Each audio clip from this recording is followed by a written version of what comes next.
اعوذ باللہ من الشیطان الرجیم بسم اللہ الرحمن الرحیم اللہم صلی علی سیدنا و مولانا محمد وعلی آلہ وصحبہ وبارک وسلم وصلی علیہ۔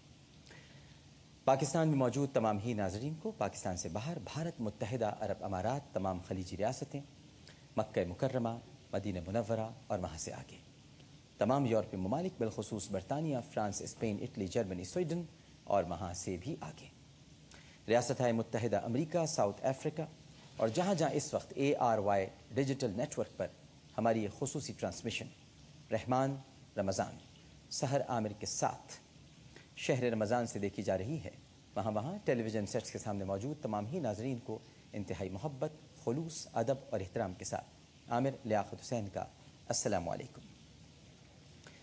ناظرین کرام، الحمدللہ پاکستان میں آج ماشاء اللہ 14واں روزہ اختیار کیا جائے گا اور پاکستان سے باہر بعض ممالک میں آج 15واں روزہ اختیار کیا جائے گا، یعنی پاکستان میں آج 14 رمضان المبارک 1432 ہجری، پیر کا دن 15 اگست 2011۔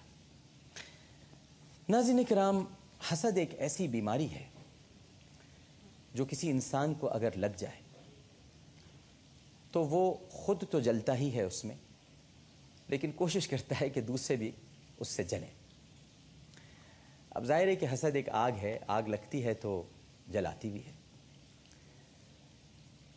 اب آپ اگر کوئی کامیابی حاصل کر لیں، آپ کو لوگوں کا اعتماد حاصل ہو جائے، ان کی محبت آپ کے ساتھ عازم سفر ہو، تو پھر پریشانیاں اور دشواریاں تو آتی ہی ہیں۔ اب ایسی پریشانیاں دشواریاں میرے ساتھ بھی آتی رہتی ہیں، لیکن میں ان باتوں کا عادی ہو چکا ہوں۔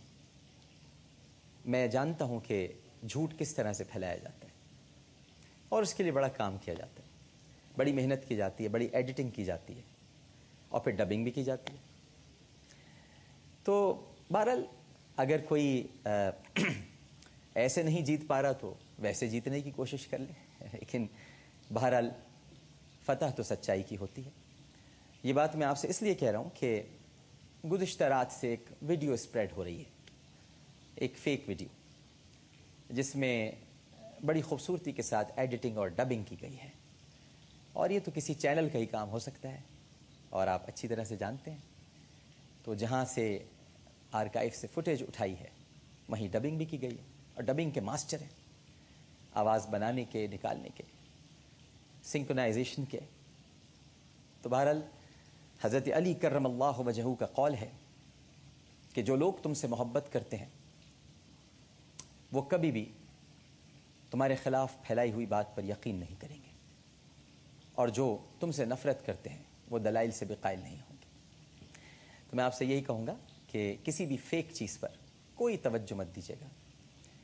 یہ مکمل ڈبنگ ہے، ڈب کیا گیا ہے اس کو، اور اس کے بعد آپ اگر اس کو غور سے دیکھیں تو کٹ ٹو کٹ ہے، کٹ ٹو کٹ، یعنی بہت خوبصورتی سے ایڈیٹنگ کی گئی ہے، ایڈیٹنگ مشین استعمال کی گئی ہے، اور ظاہر ہے کہ یہ ساری فیسلٹیز کسی چینل ہی کے پاس ہوں گی۔ اور پھر اس کے ساتھ ساتھ یہ بھی یاد رکھیے کہ جہاں ختم نبوت کے تحفظ کی قسم کھائی جاتی ہے، وہاں پر کچھ عناصر یقیناً ایسے ہوتے ہیں جو کہیں نہ کہیں موجود ہوتے ہیں، اور کہیں نہ کہیں سے کوئی نہ کوئی باریک بینی کے ساتھ اپنی سازشیں کرتے ہیں۔ ہمیں ان سازشوں کو نہیں سمجھنا چاہیے۔ جو زبان نبی کریم صلی اللہ علیہ وآلہ وسلم کا ذکر کرتی ہو وہ فحش گوئی نہیں کر سکتی، فحاشی وہاں سے ہو نہیں سکتی۔ لاکھ آندھیاں چلیں، طوفان آئیں، محبتوں اور عقیدتوں کا سلسلہ کبھی ختم نہیں ہوگا۔ آپ کوشش کرتے رہیے، آپ اپنی تدبیر کیجیے، اور یہ خدا کی تدبیر ہے۔ کسی کے خلاف کچھ کہہ دینے سے یا کر دینے سے کچھ نہیں ہوتا۔ بات یہ ہے کہ اس میں سچائی ہونی چاہیے، اور سچائی ظاہر ہونی چاہیے، دکھائی دینی چاہیے۔ ایسا ہی ہوتا تو پھر لب بھی ویسے ہی ہل رہے ہوتے جیسے دکھایا جا رہا ہے اور کہا جا رہا ہے۔ لیکن بہرحال آپ سے یہ بیان کرنا اس لیے ضروری تھا تاکہ جو چاہنے والے ہیں، جو محبت کرتے ہیں، جن کو پیار ہے، ان کو یقین ہو جائے کہ ایسا کچھ بھی نہیں ہے۔ دیکھتے ہیں اس وقت ہمارے ساتھ ٹیلی فون لائن پر کون موجود ہے۔ السلام علیکم۔